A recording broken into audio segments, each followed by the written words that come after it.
What the surf? What the surf? What the surf? Hey, what the surf? What the surf? What the surf? What the surf? Here we go. Welcome, ladies and gentlemen, to What the Surf podcast, Olympic edition. And who better to have as our first guest than North Bondi member, North Bondi nipper, but now Olympian and silver medalist Noah Havard. Welcome, mate. Thanks, Harold. First guest, that's pretty special. That's it. And I was only saying earlier that being the number 4 paddler in there, you don't get as much airtime as the rest. So why not start off with number 4 at number 1? So talk us through the whole experience. There's obviously a lot of people within your crew that got you across the line. Been back a day and a half. Where's the mind at the moment? It's still taking a while to settle in. We had a pretty special morning yesterday when we flew back into Sydney and came into the Qantas hangar. We had Anthony Albanese and the Governor General there, and then thousands of people there to support us coming in. That was pretty special. They had the Qantas choir going and singing "I Still Call Australia Home." So yeah, it was pretty special. Pinch myself moment. But I don't think the gravity of the whole situation will actually settle in until the next couple of weeks. It's still a bit of a blur. It's been incredible the last couple of days. Yeah, a huge blur. So probably even going back, 2005 was your first year with North Bondi. Thinking, what are we at? 19 years later, you're still. Yeah, so I had a brief flirtation as a nipper. I was only young, and as you said, I think I was 5 years old. So I did that for a couple of weekends, and to be honest, I wasn't too much of a fan. I was just going down there. I preferred surfing out of my surfboard down the south corner at Bondi. But I came really into the sport when I was 16 years old. I had a bit of drama playing footy. I had some bad shoulders. So that kind of put me away, and I followed my brother into the surf club down at North Bondi. And I started ski paddling, and ever since then, I've just been on that journey and come a very long way since then. So let's just unpack that a little bit. So we talk about the journey and the family involved. So your brother coming through as a paddler as well, a couple of years older than you, chasing the likes of Jacko Collins, looking up to him. How much of an influence has that had on your paddling career? Yeah, I think as growing up, my brother's only 18 months older than me, so as any person who has close siblings, you're always pretty competitive. So whether it was following him into rugby league or rugby union or playing cricket on the weekends, I always kind of followed him around and then, always battling to try to be better than him. So, he joined the surf club with one of his close mates, Ben Walker, whose father is Jimmy Walker, the Olympian, who everyone knows around the beaches. So, Jim Walker was coaching a squad down at the beach doing surf ski paddling. My brother ended up in that, and then, 6 or 7 months later, I followed him into it, and I kind of took off. I started seeing these targets in front of me, my brother, Ben Walker, and a couple of other boys, and then soon enough I went past them and then on to bigger and better things. So with that then, targets in front, trying to chase everyone, going back to this year, being that number 4 paddler in the boat, how important is that role? Yeah, I think so. I think Australia's kind of been the underdog in this event. They back in Tokyo Olympics, they had a bit of a disappointing result, 6, and then following on for that, that's when I came into the team in 2022. And ever since then, we've just been chasing, trying to get to the top countries like Germany and Spain, who have been dominating the sport for quite a while. And so last year at the World Cup in 2023, when we were on our Olympic qualification journey, we ended up 17th at World Cup 1, which is a very disappointing result for us. And I don't know if you know the Olympic qualification and how it works, but each country doesn't get an automatic spot for the Olympics. You've got to go out and earn it at the previous year's World Champs. So to get an Olympic spot for Australia, you have to finish in the top 12 at the World Champs. And at that stage, at the World Cup, we were 17th, so we weren't looking good. So we kind of went back home and really knuckled down into some real hard training. And that year we ended up 4th at World Champs, but we were still quite a while off the top dogs like Germany and Spain. So, okay, whilst we're on that then as well, everyone at home was watching. They were rolled up to watch the K4 compete. Starters gun goes off, heat number 1, and then you probably got out a bit slow, to be honest with you, as a crew. What was the instructions from the coaches and then Riz at the front? Was it try and chase it down to get to that top 2, or just be a little bit reactive to what was going on around you? Yeah, it definitely wasn't our best race in that first heat. I think just the gravity of the situation overwhelmed us a bit. There was 25,000 people in the grandstand, and that's the biggest amount of paddle I've ever paddled in front of. And it's your first Olympics. You've been building up to this for such a long time. So it kind of overwhelmed us a bit, and we didn't put our best race out there. We were kind of with them until the 400-metre mark. They blew us away at the end, and it was a little bit disappointing. But I think that the best part about that was it just gave us another race to experience. And we just built, every race got better and better as we worked through from our heat, quarterfinal, semi-final, and then into the final where we got silver eventually. So in a nerve standpoint, 25,000 people watching Olympic debut, that compared to an open ski final at an Aussies? Yeah.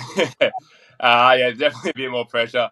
It's funny because you paddle past them. We joined on where our shed is, where we were warming up, is down at the end of the course. So we got on there and you paddle past them and you look over to your right and all the people there are cheering and you're just like, it kind of, it's pretty incredible. But at the same time, when you're going down for an open single ski final at the Aussies and you look up and down the line, you see all these superheroes you always idolised and the big cheer around you. They're kind of much the same. And then when we talk about targets now, the three of you, should you come back to surf this Aussies now that I guess it's kind of an off season, targets are going to be there ready for the guys to come at you. Now, Surf Life Saving, couple of questions in relation to, I guess, Clubby Land. Who would win in a swim around the Cairns out of the four of you? A swim around the Cairns. Well, I tell you who's coming last is Pierre van der Westhausen. He's a new clubby. He joined up last year, but can ski paddle and he can kayak very well, but swimming's definitely not his greatest. I don't think he get his arms past here. So he won't mind me saying that. And then between the rest of us, I think it could be a pretty close race. Riley might just get us. George Miller, his partner, might give him a few tips. Yeah, probably. Also, Pierre van der Westhausen has the lightest skin in the history of the world. That was glaring on screen. So the clubby boys looking good out there. Yeah, he's got to keep that sunscreen on. Yeah, that's it. Now, clubby life as well. So the family's still involved there, brother still involved? My brother's moved away from the sport, but we're always down at the beach around North Bondi, whether it's going for a swim or having a barbecue on the weekend. We're always around there. My mum does a little bit of officiating for carnivals, but only when I'm there. So she gets a little bit stressed. She does the writing of the names when we come through past the flags. She gets wetted and cops a few skis here and there. So, we're always around the beach. Nice. And with the crew at North Bondi, a lot of guys still involved. You talked about Ben Walker before. His infectious energy, always around the beach as well. But then you get the likes of your semi-bronze and that are always, wanting to be around, have a bit of fun, surfing, catching waves. How important is that? Yeah, those guys around? That's what I enjoy about the surf club the most, is the atmosphere down there and all the friendships you build. Like, even just this morning, I was down there having a sauna and a swim, and you just see so many good people that are all active and like-minded. I had Ned Whelan down there, so we're going for a swim and a sauna, and it's just a great lifestyle to live. And I've got so many nice friends down there, and we all enjoy the same things: going for a swim, going for a surf, going for a ski carnival, going to all the carnivals up and down the East Coast. It's it's a great lifestyle to live. Yeah, so another medal going back to the North Bondi Club. With the squad, talk about Ned Whelan. He was part of the Aussie winning 6-person Taplin 2021. One of the most intense races in, I guess, the first time it's ever been done for North Bondi. That was a while ago. So I guess a lot of memories been made with the boys, but just to have those, I guess, going through the trenches with each other, because that was the words whole way going through the Olympics, achieving with the boys as well, always special. Yeah, what we achieved there, I really put up as one of my top achievements, not just for myself, but just for the whole greater surf club around us. There were so many people supporting us, and it's for all the old guys that are going down for a coffee in the morning. It means a lot to them when we see North Bondi Taplin #1 on the podium. So, yeah, that was really one of the most special achievements I've ever been a part of. And all those close mates that I've done it with, I'll cherish that forever. Yeah, insane. That was probably one of the most electrifying scenes I've seen at an Aussies final on the beach, just watching Jimmy Walker and everyone up. That was really, really impressive. Yeah, and the best thing about it was the New South Wales one, right? So they beat Queensland, which is always good. Yeah, so we won at the New South Wales state titles, which we were in. I think we've done that once or twice before in our whole history. So to go from the New South Wales up and challenge the Queensland clubs and still get the win, it was kind of just incredible. We've had some awesome parties after that, and it's just so cherished. Okay, celebrations. What was it like over in Paris? Yeah, it got pretty loose. I had some really good mates over there, so it's just good to hang out with them and chat some stories from the last couple of years, because I've been away on the Gold Coast training. So, it's always really good to catch up with them, my family. And, we went to the closing ceremony on Sunday and soaked it all up. The Olympic experience is something that it's nothing like I've ever been through, and I couldn't highly recommend it enough to someone who can go to that one day. Fueling the fire for 2028? I think it has. Yeah, I think it absolutely has. I'd love to turn this one into a gold. So, still a long way away. Another 4 years from now, I think I'll have to reset, get everything right, and I think just take a different approach to training eventually. But we'll get around to that later on. I think the only way you can train for Olympics and put all that energy into it is if the hunger's really there, which I think it's going to come. I've already got the hunger now. I'm looking forward to getting back into training. But yeah, I'll have a good break and then enjoy all the surf life saving events up and down the coast, and then yeah, in a couple of years' time, really nail down into that kayaking. And yeah, we'd love to go one better and get the gold. Yeah, hunger, a huge thing. Sacrifice is probably another one that we need to talk about. Sacrifice, firstly, socially, how hard is that on you as a full-time athlete living away from your family and friends? Yeah, I think so. I think as Jimmy Walker, my first coach and probably the one who's had the biggest impact on me, he likes to say, you put your head on the pillow at night time and know that you couldn't have done anything else. So I've kind of kept that mindset going through all training. So is you kind of think about these social events and, yeah, is it going to help me being the best athlete? Am I going to be out till 2 a.m. partying with all my mates, which I'd love to be doing, but is that going to make me the best athlete at the end of the day? Because I know with this race that we finished, I couldn't have done anything better to perform or train. I had left everything out there, so I was happy with that.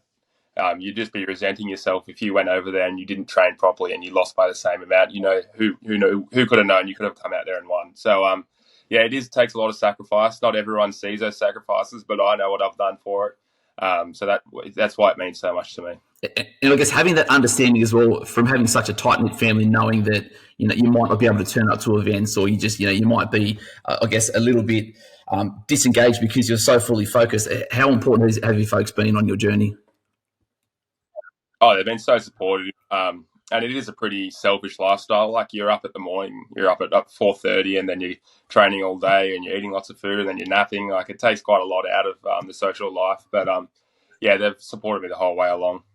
Mum's pancakes still on point? Yeah, they're always good. I've been missing her cooking when I've been away for the last 2 months. Another sacrifice, nutritional sacrifices. What have you missed the most? Good coffee in Australia. That's probably the one I've missed the most. But since we're doing so much training day in, day out, we're pretty lucky in what we're able to eat. We're not missing out on too many things. I got a bit of sweet tooth, so I don't mind the dessert afterwards. But it's kind of everything in moderation. As long as you get enough protein and carbs in, yeah, and you're ready for the next session. That's probably the most important thing for us. And then when it comes to racing, you don't want to be carrying any excess weight. So it's kind of doing a bit more. So after dinner, going for after dinner walks just to keep that metabolize going, and just so making sure you're lean. What sort of targets are you hitting with your protein daily? I don't record it too much. I'm not one of those people, but just eating as much meat as I can. Plenty of chicken, plenty of rice, plenty of nice steaks. Yeah, whatever it takes to make sure I'm nice and full. Nice. And the food in the athletes' village, was it as good as everyone said it was? No, nowhere near as good.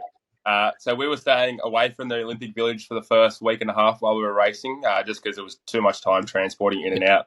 But for the last night, we were able to stay in the village and see what it was all about. But yeah, that food hall definitely leaves a little bit to be desired. Yeah, I did see some photos of the castle actually from Georgie Rowe. She was sending me a couple, and it did look pretty impressive. Something, you probably never thought you would have experienced, right? Were you in the castle with the kayakers?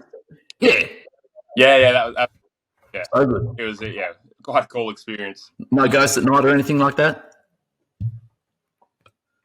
No, but it was pretty riggedy. There's some squishy balls when you're walking around. Nice. Nice way for the coaches to keep you in check. So question that I was probably watching all the Olympics, everyone's like, how does it feel? How does it feel? Tell us about this, tell us about that. One question that wasn't asked. So in 2 weeks' time, you've got a spare Wednesday night. Who are you taking out to dinner and where are you going? Doesn't have to be a date. It could be anything. I'll take my mum out. Yeah, take my mum out on the Wednesday night. We'll go up to the North Bondi Diggers and have a nice schnitzel and chips. Gravy? 2 serves? Yeah, gravy, pepper gravy. Nice. And pepper gravy and a refreshers. And a refreshers? Yeah. Rest is refreshers. Wait, can you repeat that? Actually, refreshers. Jesus, hell, I didn't realise you were 68. That is terrible. But anyway, Resh is your new poster boy for beer on tap, but they still sell it on tap, possibly. Yeah, around Bondi they do. Anyway, well In earned, God's country. well earned, so good. And no doubt you're paying not mum. Yeah, of course. All right. So what's the plan for the next couple of months? What's ahead in your schedule? I got a surf trip booked with my mates to the Mentawais. We're going out to South Sumatra surfing. So that's in 3 weeks now. So I can't wait for that. It's been a while out of the surf, so I'll have to get back out there and start snaking all the boys around South Corner. So yeah, I'm looking forward to that, and then get back into some work as a builder later on in the year. And yeah, I think just spend a lot of time down the beach. Nice. Good segue too. So that was one of the other questions I had, I guess, sacrifices financially. So when you're not training, you're on the tools trying to, I guess, save as much as you can, or how does that work? It does take an extreme strain on you. I was lucky enough to have a couple of sponsors to help me out along the way. I'd saved up some money. I've done a fair bit of work in my life, digging holes and whatnot around Bondi. But yeah, it does take an extreme toll, because if you want to give everything into your sport, you can't really be out there working every day, sweating it off. So you've got to really be dedicated to your training. So yeah, whether it's waking up in the morning and working all day, you just can't do it. So yeah, it does take an extreme strain on you. As many people know, that the life of an amateur athlete, there's no extreme paychecks like you get at soccer or basketball. So it is a bit of a struggle along the way, but yeah, it's all been worth it, I think. Nice. If people want to get involved, contact Noah via his social media, and he'd be more than happy to take any sort of help, because it is tough stuff. So at what stage do you call yourself like a professional athlete? Is it like that last sort of 3 months when you lock yourself down and you're away from everything? So like, when are you actually off the tools? Yeah, off the tools. I haven't worked in quite a while, Okay. and I'd like to keep it that way for as long as I can. But yeah, so since 2022, I moved up to the Gold Coast and was training out of the National Centre of Excellence up there. That's funded by the AIS and the Queensland Academy of Sport. So I moved away from home up there. Yeah, I wasn't working and just training entirely on funding. So they gave us a bit of funding from around there, and they work off a results-based system. So there's different tiers and different funding for those levels. So yeah, once you get to the top level, it's definitely enough that you can focus entirely on training. But for the few years while you get up to that, it's quite a struggle. I know there's a lot of people going around that their parents really support them, which has been great for them. So you can really dedicate everything into their training. So good, mate. Nice one. Now, back to clubby life. Tell us about the qualities that were instilled in you in such a, I guess, in your middle teens, which is, I guess, a hard time for a young man. What did that instill in you, to become the athlete you are? Yeah, the person who knows it best is Jim Walker. It's the one I've done the most training with, and he always likes to say, "What were you doing on the 22nd of July back in 2016?" And I know where I was. I would have been up at 5 a.m. training at the Cooks River in Sydney, smacking away in the middle of winter, 6 degrees, doing it where no one else is seeing it, but me and him were just going through it, doing a lot of hard work. And yeah, that's the kind of sacrifice that he instilled into me, and it has come a long, long way since then. There's just no getting away from the hard work. But yeah, he's kind of where the Olympic dream really comes from. I know when you're a young kid and you're around the showers, you're talking stories around the surf club, and he's got Olympic tattoos on his ribs or whatever, and he's telling you all these stories about Olympic Village and these battles out on the regatta course. Those are where the dreams are really ignited, and yeah, these are the kind of people you can see around the surf club and the different carnivals. Yeah, so good. Jimmy Walker, absolute legend of, I guess, flat water kayaking, and then also within Surf Life Saving, giving a lot back to the sport. Talking about sports, how important was it for you, I guess, to be multi-sport as a middle kid? You see a lot of kids now these days, they're sort of, at 9 years old, want to become a professional soccer player, but you were out and about doing everything. Yeah, me and my brother did absolutely everything. Yeah, so backyard cricket in the summer, rugby in the winter, and then surfing 24/7. So we're running up and down from Bondi to Tamarama and Bronte, walking down every afternoon, going surfing after school, and then on the weekends we're always active doing something. So yeah, we were doing all the different sports and having a ball doing it. And yeah, whether it was with my brother or with all my mates, we're always very active kids. So yeah, it's kind of probably where the athlete life's kind of ignited from. Yep. So you made that decision, or probably 9 years ago now, 8 years ago, to become a paddler.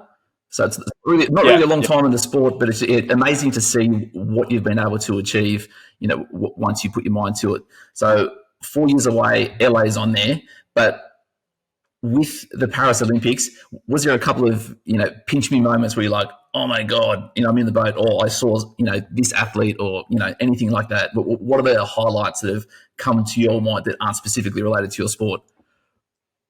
Yeah, there definitely was a few moments. So you kind of forget about the whole journey that you've been on when you're just going through each step. You're like, oh, we're 1 week away, we're 5 days away.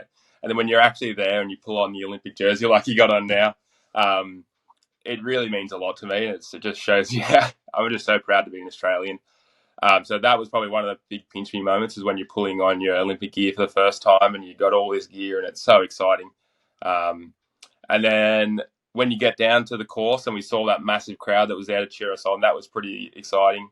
And then actually just on the last day in Olympic Village, I saw Eliud Kipchoge. I'm not sure if you're a marathon fan, so I saw him walking around. And it's kind of like they're just like some mythical being, but they actually are human. They're just like you and me. So, he was probably one of the most exciting person I saw, and he's an absolute superstar. Yeah, one of the greatest of all time. How big is he? Absolutely. He's tiny. And you just look like a man mountain next to him. Yeah, definitely can't run as fast though. Nice. Definitely not. Probably still smash ass more so. Yeah, definitely me. Now, with training program, take us through your standard Monday to Saturday or Monday to Sunday week when you were like peak mode, like 8 weeks ago. What did that look like? Yeah, 8 weeks ago. So 8 weeks ago, we were on the Gold Coast training at the National Centre of Excellence up there. So Monday to Saturday, every morning we're paddling. 5:15 a.m. we're out on the water.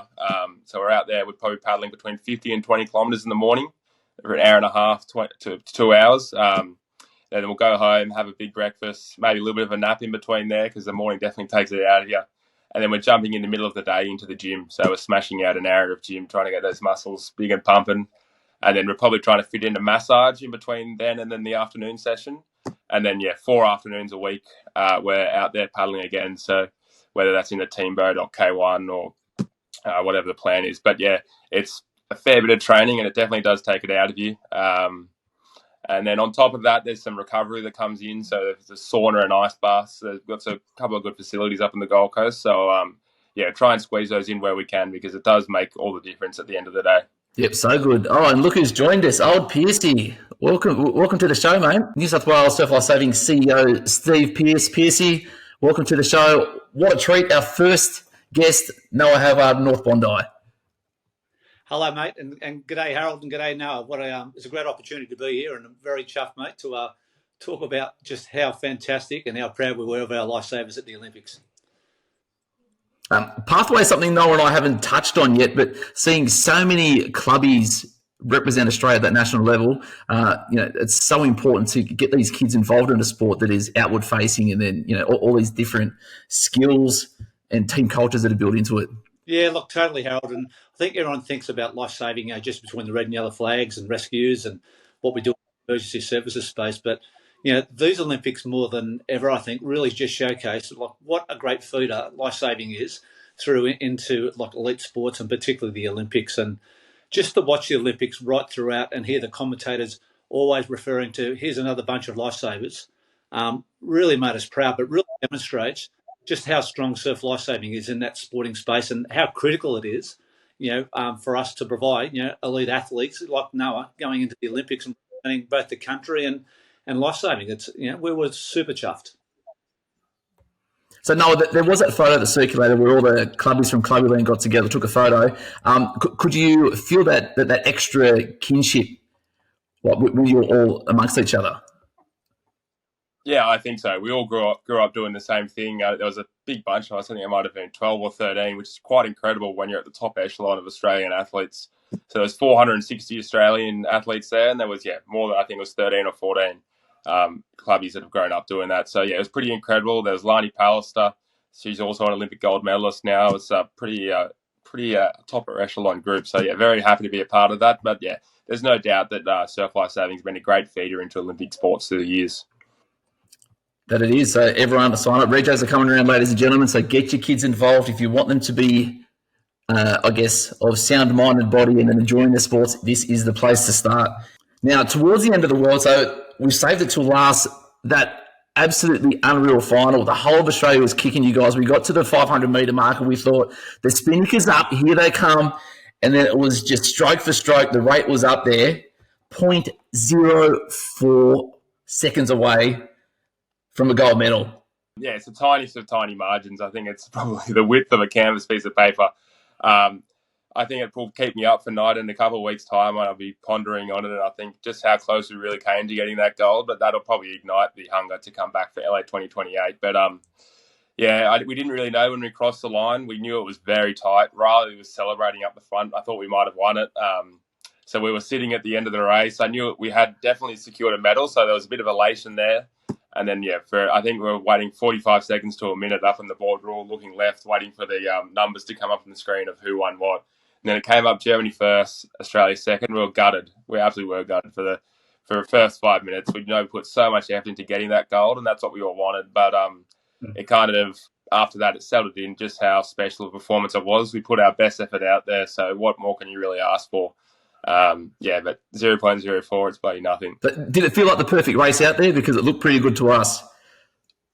Yeah, it's all a bit of a blur. I don't remember too much about the actual race. There's so much build up into it. And then when you're actually in the race, there's a lot of pain. So the first 300 metres, it's kind of a nice feeling. You're moving extremely fast. You're all synchronised up. But that last 200 metres, you almost black out. It's that hard. But I gave absolutely everything into that race, and I couldn't have asked to push any harder. So, yeah, at the end of the day, you got to be happy with that. Yeah, the 0.04 on there. Watching the footage through it was interesting. But when they did crown Germany as the champions, you could see Pierre sort of gave the war a bit of a pump. But then there must have been just a quick realisation with Riley being that he's just not third Olympics now, where he's like, no, we've finally done it. We've got our names etched in the annals forever.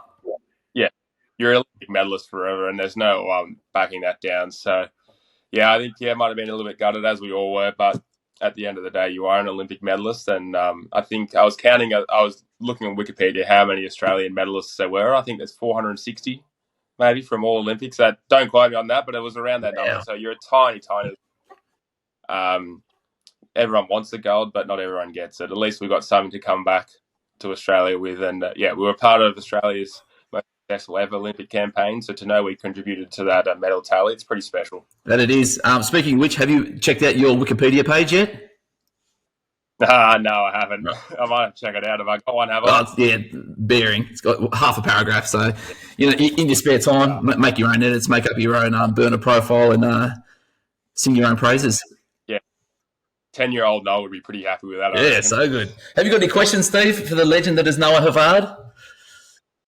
Oh, look, it's probably not a question, Noah, but we were all riding you at home, mate, in that race as well, and a few of us were actually saying, you know what, if we had thrown in a 1 or 2 foot little wave in there, I reckon you would have just cut through it easy, mate, and I would have blown everyone else away. So to see what you guys did, like, I know silver's silver, but what a bloody fantastic achievement. And as you said, mate, no one can ever take it away. You're there in history, once in a lifetime, for that particular moment. And as you said, like, to have been a group of lifesavers, as well, but I just love watching the race, thinking, put it back into our context about what we do in surf. And mate, we were just so stoked. We were super incredibly proud of you and the entire team.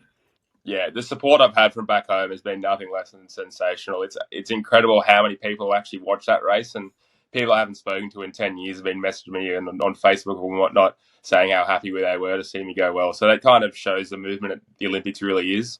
I know they had a watch party down at the North Bondi Surf Club, and everyone that was there said it's the best night they've ever had there. The room was shaking.